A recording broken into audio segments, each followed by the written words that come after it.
Onda Nassau, una radio para todos los gustos y todas las edades. ¡Vamos, chicos! Arriba, abajo, derecha, izquierda y 1, 2. Rejuvenece y vuelve a tus años de gloria con Onda Nassau. ¡Vamos, que lo petamos! ¡Woo! Onda Nassau, nada que ver. Con esta alegría comenzamos en la emisora Onda Nassau. Un día realmente especial. Hoy es 13 de febrero de 2026 y estamos celebrando el Día Mundial de la Radio de la mejor forma posible, haciendo radio. Nos encontramos en el Instituto Juana I de Castilla, en Tordesillas, Valladolid, en el programa Culo de Mal Asiento, con Jesús López Garañeda como invitado de hoy.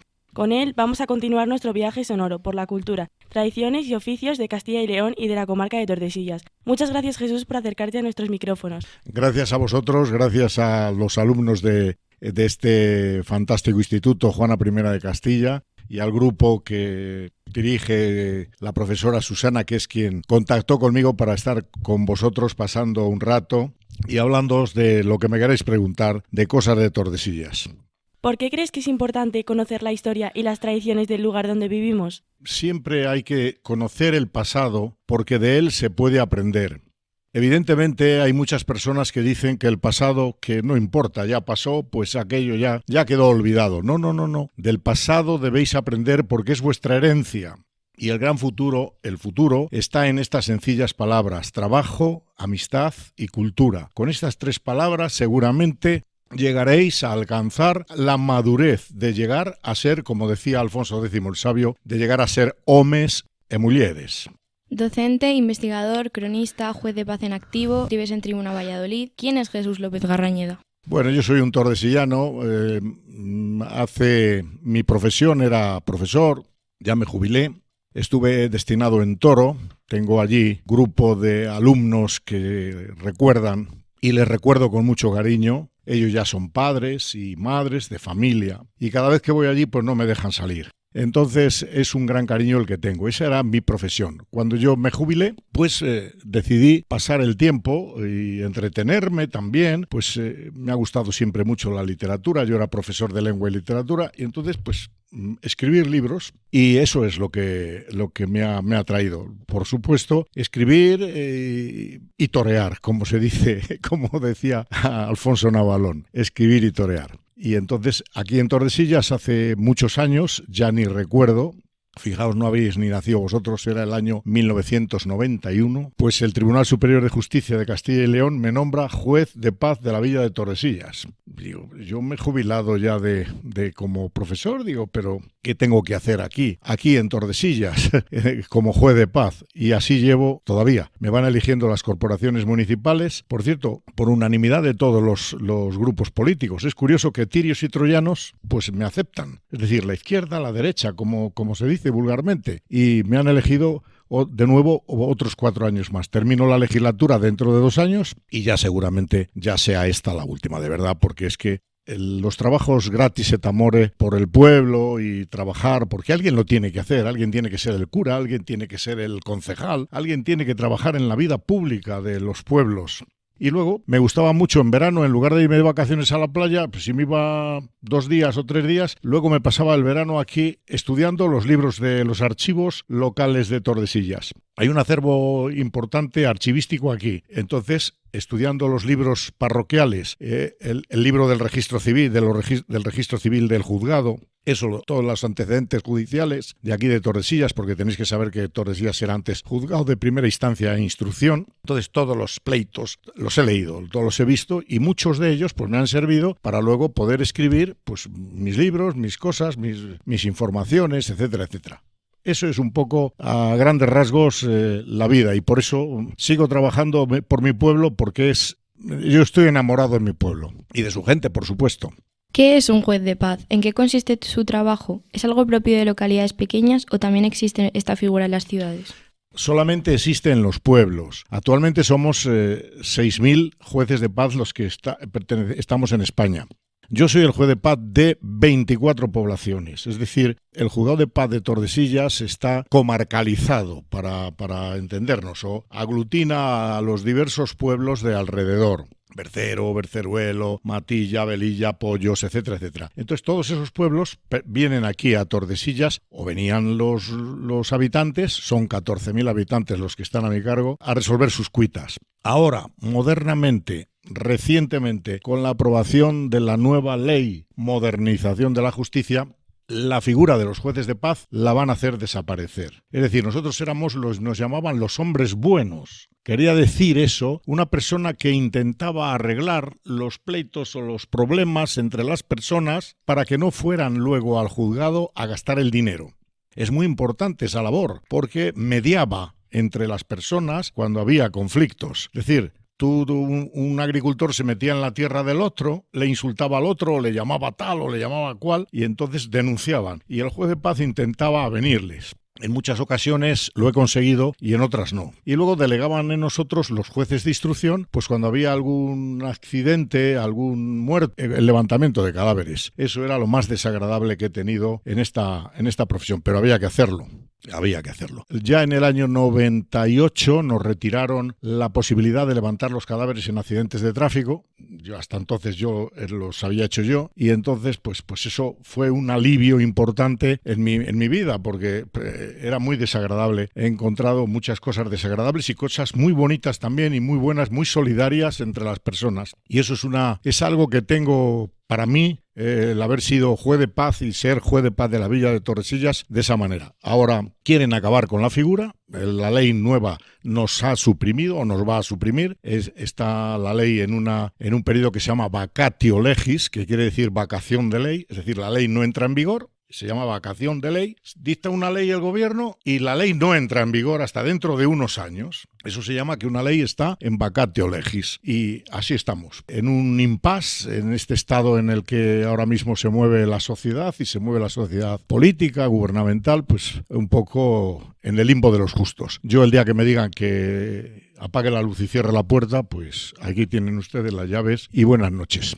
Otra faceta que destaca muchísimo en ti es un afán enorme por escuchar e investigar sobre aquello que cuenta la historia de esta tierra. Tienes varios libros publicados. Si no nos equivocamos, el último sería Tordesillas, Vivencias de nuestro pueblo. ¿De dónde vino esta curiosidad incansable por conocer los detalles de la historia de Tordesillas? En mi respuesta anterior parece que os he intentado acercar por qué me ha enamorado la historia de mi pueblo. En mi pueblo, como en el vuestro, donde vosotros estáis, y de donde vosotros seáis, gustáis y queréis, porque es vuestra casa, es vuestra raíz, es vuestra donde vivís, y donde vivís os vais a desarrollar, y luego os marcharéis, unos os marcharéis a un sitio, otros a otro, a trabajar, pero al final volveréis al pueblo con esa ilusión, con esa de haber sido ahí el lugar donde vosotros nacisteis. Bueno, pues un poco eso fue lo que a mí me atrajo, buscar la razón de mi pueblo. ¿Qué era mi pueblo? ¿Qué había sido? ¿Quién lo había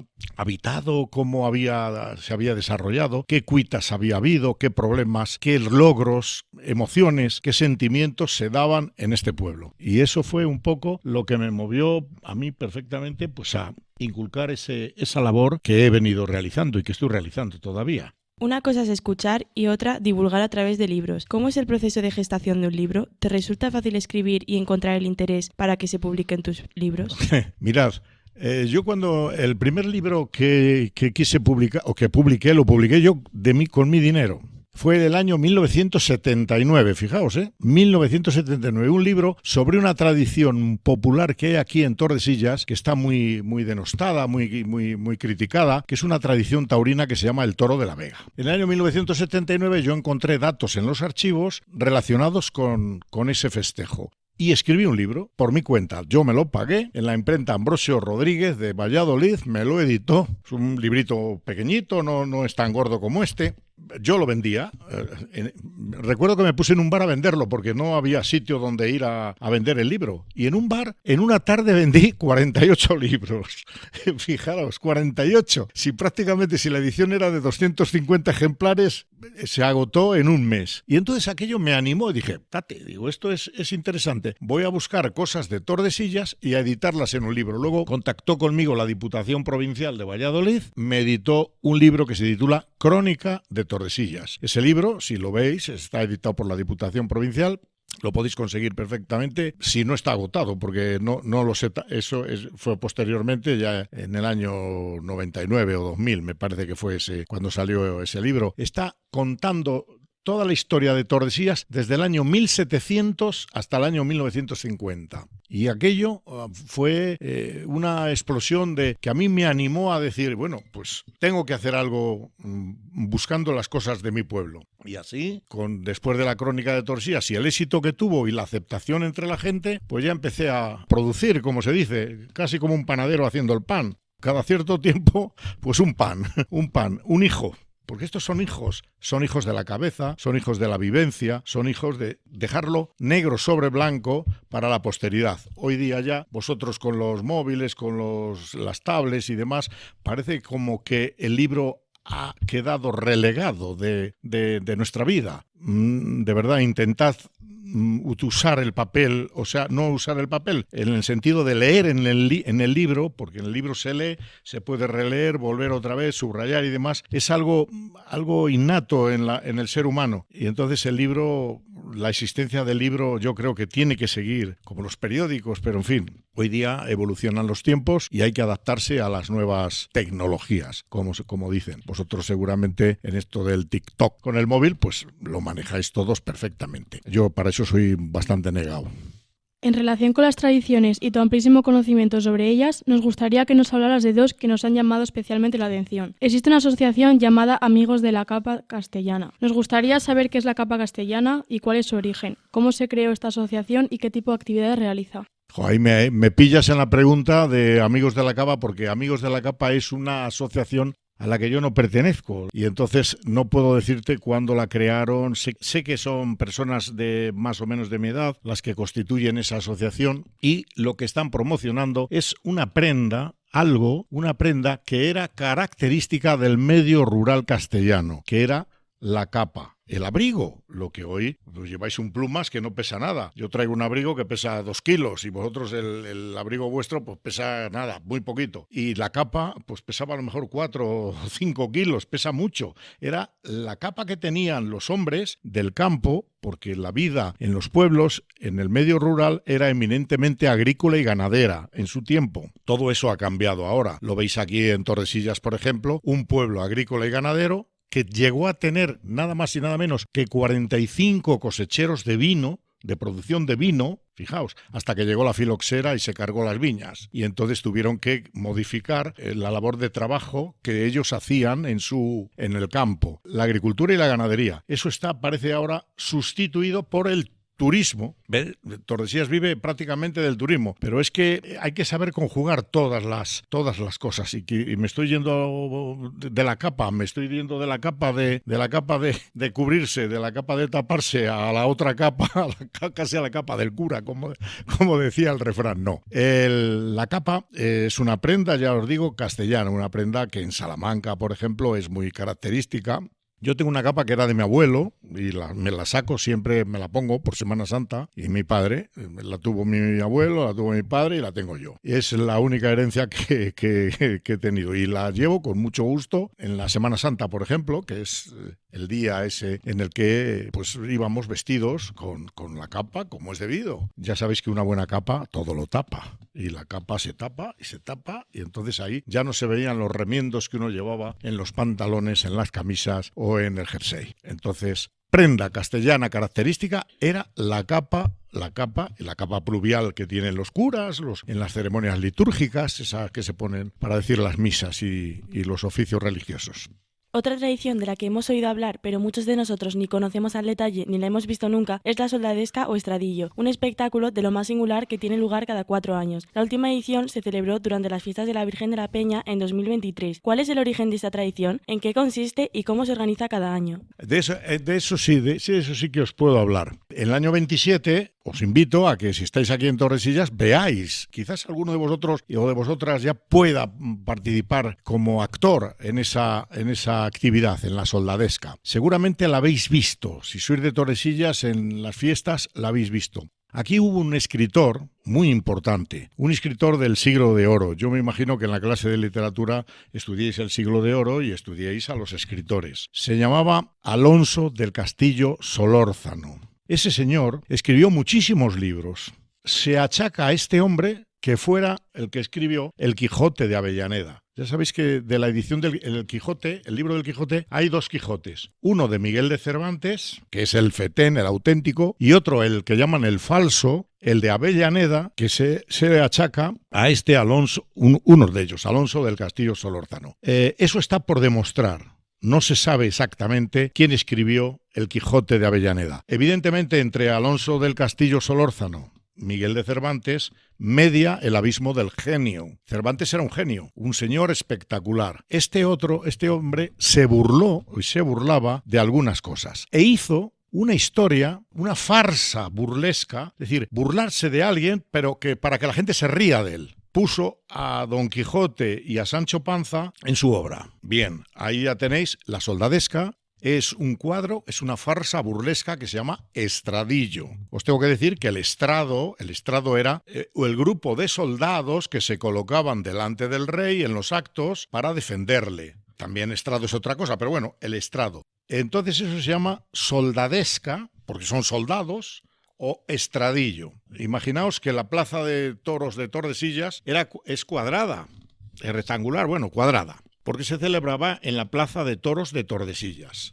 Y en las 4 partes de la plaza existía cada uno de los cuadros de esa representación teatral, que es una representación teatral, ya digo, burlesca. En una era una limonada. Todos sabéis lo que es una limonada. Os reunís, chicos y chicas, en un local, allí os lo pasáis bien, oís música, bailáis y hacéis lo que podáis. Vale, la limonada es una enramada y allí había 4 chiquillas, 4 chicas, 4 mujeres, 4 ricas hembras, las llaman, ricas hembras, es decir, 4 mujeres que van a torear. Pero no van a torear ellas, van a torear los 4 galanes que las acompañan. Por lo tanto, ya tenéis en un cuadro 8 personas, 4 chicas y 4 chicos, que son los torerillos. Ellos con la capa van a intentar que cuando venga el toro, pues no las coja o no corra. Claro, el miedo luego es libre, una puede correr, acogerse al sagrado del burladero, saltar, meterse, en fin, es un poco lioso y digno de ver. Bien.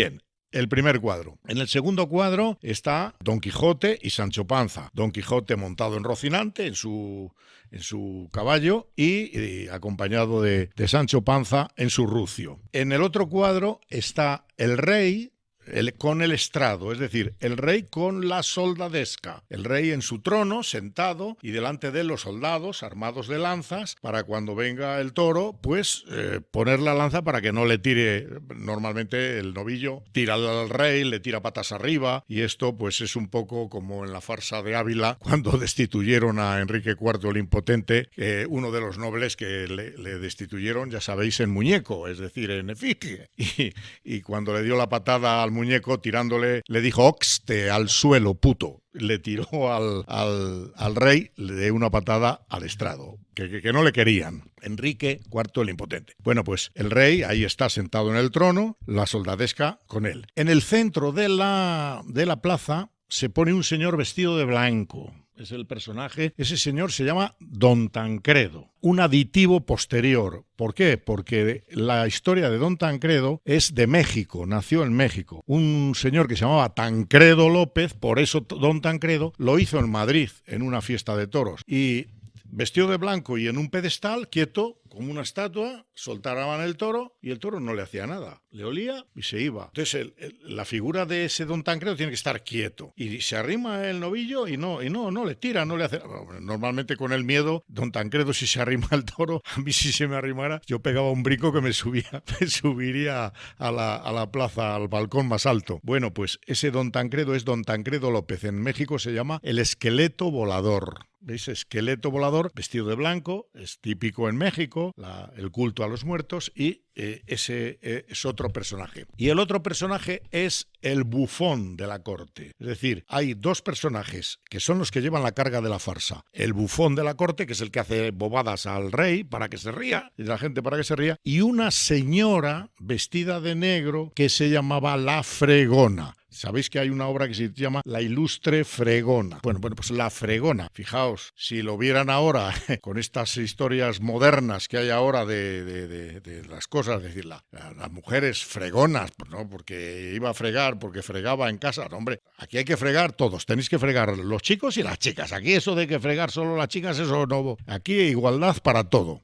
Vale, pero eso pervive todavía porque era una época, es una época distinta. Nosotros no podemos enjuiciar aquella época con la actual, con los ojos actuales, sino que hay que retrotraerse a aquella época y ver las historias y lo que sucedía allí. Entonces, vosotros imaginaos todo ese cuadro puesto en la Plaza Mayor de Tordesillas y que salga un novillo. Uno que corre, el otro que salta, el otro que le pega un golpe, el otro que le tira, la gente mirando. Eso es la historia del estradillo. Era una farsa burlesca para burlarse y hacer reír a la gente. Y hay un documento en el ayuntamiento muy curioso que dice que en el estradillo, porque era la fiesta típica en Tordesillas, esa era la fiesta de la fiesta de toros. Bueno, se prohíbe a los espectadores, lo estoy traduciendo más o menos, no literalmente, sino a mi forma, se prohíbe a los espectadores tirar gatos ni perros muertos, tirar cáscaras de melón ni de sandía. Diréis vosotros, pero bueno, ¿qué es esto? La gente estaba comiendo el melón y la sandía, viendo el toro, viendo los toros, y cuando acababan, pues tiraban a los que estaban actuando. Si lo habían hecho mal, pues les tiraban tomates, les tiraban cebollas o les tiraban cáscaras de melón y de sandía. Imaginaos si a uno le daba un cascarazo con un melón o demás, la que se podía preparar allí. Bueno, pues en resumen, el estradillo es la farsa burlesca, es una farsa burlesca taurina creada por Alonso del Castillo Solórzano, que se celebra en Tordesillas cada 4 años. No cada año, cada 4. Y os animo a que alguna vez participéis porque os lo pasaréis en grande. Solo se puede cuidar lo que se conoce. Desde tu punto de vista, ¿cree que se podría hacer más para recuperar, visibilizar o mantener vivas las tradiciones de Tordesillas y su comarca? Pero es que no solamente las tradiciones lo que tenemos que conservar. El patrimonio, fijaos el patrimonio como está de Tordesillas, como seguramente de alguno de vuestros pueblos, de donde sois vosotros. El patrimonio de Tordesillas es un patrimonio de niebla ahora mismo. El Hospital de Mater Dei, le conocéis, ¿verdad? Yo he estado dentro del Hospital de Mater Dei cuando eso estaba bien y funcionaba. En una noche, ese Hospital de Mater Dei si entráis ahora, que no os lo recomiendo, está completamente hundido, completamente destrozado, completamente saqueado. Han entrado y lo han arrancado, se han llevado todo. Ese hospital lo creó una infanta de Portugal que se llamaba Doña Beatriz, hija del rey Don Dionís de Portugal. Beatriz creó ese hospital para cuidar enfermos, heridos de las batallas, etcétera, etcétera. Bien, ese hospital ha estado, yo le he conocido como en vuestra edad, he entrado dentro y hemos estado viendo perfectamente todo el acervo escultural que había. No os podéis hacer una idea, las esculturas, las pinturas, las rejas, los cuadros, las ropas que había allí. Bien, todo eso vino una noche, vinieron con un camión o con unos camiones, lo embalaron de la noche a la mañana y se llevaron, allí no quedó nada. Entonces la gente aprovechó, muchos para entrar, arrancaron los escudos que había en las paredes, las molduras. Es una iglesia, la iglesia del hospital es una iglesia de estilo rococó preciosa. Si miráis en mi muro de Facebook podéis ver las fotos de este año hechas, porque es algo que tengo clavado en el alma. No puede ser que ese patrimonio tan espectacular que teníamos esté en esa situación. Pero si miráis enfrente, la Casa Fuerte de los Contreras, donde están esas pinturas de América y del Banco Central, antiguamente, se está hundiendo también. Si miráis arriba no veis más que palomas y se ha hundido el tejado. No se protege el patrimonio, y eso sí que os tengo que decir que como anécdota os lo quiero contar. Era yo juez de paz ya cuando una noche ese edificio ardió. Se produjo un fuego. Como digo, entraban los chicos y demás, pues alguien prendería una cerilla o lo que fuera. El caso es que empezó a arder. Comenzó a extenderse el fuego y aquello quedó completamente arruinado, como lo veis ahora, como podéis ver ahora. Yo cuando entré allí y vi aquello que se había desaparecido todo, me dirigí a la Dirección General de Patrimonio. Tengo el escrito denunciándolo. ¿Sabéis lo que me contestó la Dirección General de Patrimonio? Que daría en cuenta al administrador para que pusiera un candado en la puerta y que no entrara la gente. Entonces yo ya dejé de creer ni en la Dirección General ni en donde tengo que creer. Aquello fue para mí una decepción tremenda.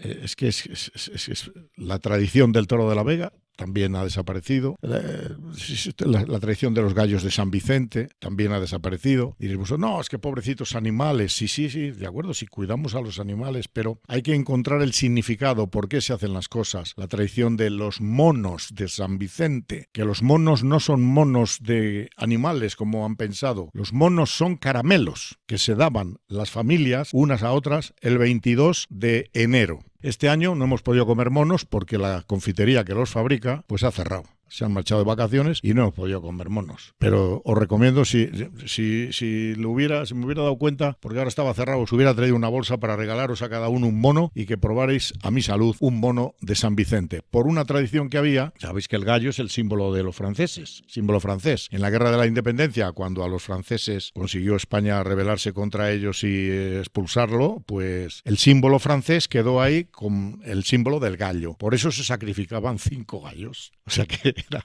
para darle a los franceses la historia. Y se sacrificaba en honor de ese santo, de San Vicente, que es el patrono de Valencia. Nuestros oyentes no pueden vernos, pero estamos aquí escuchando un buen grupo de alumnos de tercero de secundaria. Jesús, tenemos que ir despidiéndonos. ¿Quieres decirnos algo a nosotros en relación con lo que hemos hablado? Simplemente muchas gracias por haberme escuchado con tanta atención, de verdad, y animaros a que conozcáis la historia de vuestros pueblos, los que seáis de otros pueblos y los que seáis de aquí de Tordesillas, porque ya sabéis que del pasado hay que aprender, porque es vuestra herencia y vuestro gran futuro está en estas 3 sencillas palabras: trabajo, amistad y cultura. Muchas gracias, Jesús, por compartir este tiempo de radio con nosotros, sobre todo en un día tan especial como hoy, 13 de febrero, Día Mundial de la Radio, en el que celebramos sobre todo que la radio nos une. Esperemos que te hayas sentido a gusto. Muy a gusto con vosotros, de verdad, y que me habéis escuchado con tanta atención. Y a vuestra profesora, a Susana, darle las gracias por esta invitación. Y aquí estoy a vuestra disposición cuando me necesitéis, para lo que me necesitéis. Ahora sí nos despedimos. Desde micrófonos os saludan Irene, Elia, Elena, Raquel, con María y Abraham en controles técnicos. Os recordamos que estamos en Spotify, Instagram, Facebook y que tenemos una estupenda web para compartir con vosotros los contenidos que vayamos creando. Gracias por estar ahí y hasta pronto. Onda Nassau. Nada que ver.